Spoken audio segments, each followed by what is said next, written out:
Hi, Crystal with Crystal Clear College Planning. One of the biggest mistakes that families make is thinking, hey, I just have to file the FAFSA and then I'm done. And they don't necessarily even do that in a timely fashion. So I want to talk about all the different financial aid forms you need to be thinking about based on the schools that your student may be applying to. So yes, of course, there is the FAFSA. That is the Federal Application for Student Aid. That typically is going to open October 1st. Sometimes the government opens it earlier or later, depends on their mood. And then you're going to fill that one out and it's going to go to all of your schools. That's going to put you in for federal as well as state-based aid. And then is also for some schools that are FAFSA only, they will look at that in terms of the merit aid opportunities in terms of the scholarships at the specific schools. But it doesn't stop there.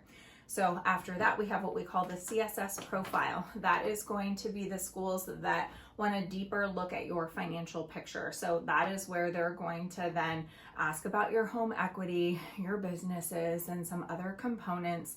And there's about 250 or so schools that ask for that financial aid form. That is actually done through College Board, which your student has a username and password they log into, and then you're going to fill out that form in there to whichever schools are specifically going to require it. But then it keeps going. So if you are going to be applying to some of those elite level institutions, at times they will ask for what they call an institutional specific financial aid form. That means they want their own questions. They want to know all of these other things. And so they're going to make you fill that out instead or in addition to the other two financial aid forms. Super fun. Now, if you're divorced, it can get even better because now we've got one parent that's filling out all of those forms and then the other one is considered a non-custodial parent. So then some of those schools are going to say, hey, we want the primary parent for the sake of financial aid form, but we also want that non-custodial parent. So you need to go back into your kids' College Board account and you need to go fill out the non-custodial financial aid form for that second parent, all right?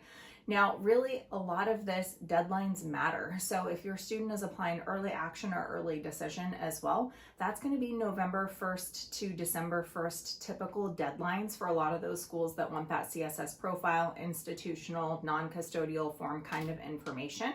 And the FAFSA is typically, we want to try to get that in November, December, at the latest, because what you're doing is you're putting yourself in for opportunities for the sake of scholarships when it's not just tied to federal aid.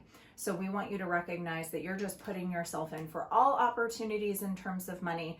And I will say one of the biggest things that people will also say to me is, Crystal, I make too much money to file financial aid forms, so why am I even going to bother?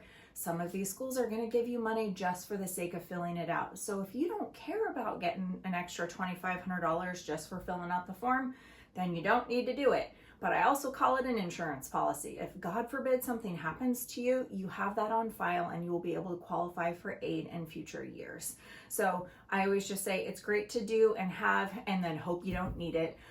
But reality is there's more than just the FAFSA. So if you guys need help or are confused about all of the financial aid form process, we do have support in terms of that. Feel free to reach out and schedule a consultation and we are happy to walk through it. Feel free to like and follow for more tips on financial aid.